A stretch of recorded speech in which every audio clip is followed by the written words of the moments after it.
I'm Miles Taylor. I served as the Chief of Staff of the Department of Homeland Security under the Donald Trump administration. I would go into the office, I would read my intelligence brief, and then it was my job to help the Department of Homeland Security to keep our country safe. What we saw week in and week out, and for me after 2.5 years in that administration, was terrifying. We would go in to try to talk to him about a pressing national security issue, cyber attack, terrorism threat. He wasn't interested in those things. To him, they weren't priorities. The president wanted to exploit the Department of Homeland Security for his own political purposes and to fuel his own agenda.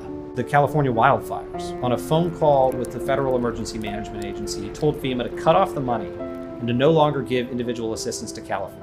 He told us to stop giving money to people whose houses had burned down from a wildfire because he was so rageful that people in the state of California didn't support him and that politically it wasn't a base for him. The policies at the border, he wanted to restart zero tolerance and separate families. He said he wanted to go further and have a deliberate policy of ripping children away from their parents to show those parents that they shouldn't come to the border in the first place. A lot of the time, the things he wanted to do not only were impossible, but in many cases illegal.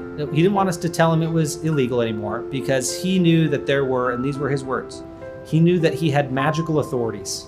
He was one of the most unfocused and undisciplined senior executives I've ever encountered. I came away completely convinced based on firsthand experience that the president was ill-equipped and wouldn't become equipped to do his job effectively. And what's worse, was actively doing damage to our security. People who are still serving in this administration have said to me, just wait until the second term. It'll be no holds barred. It'll be shock and awe. We'll do what we want.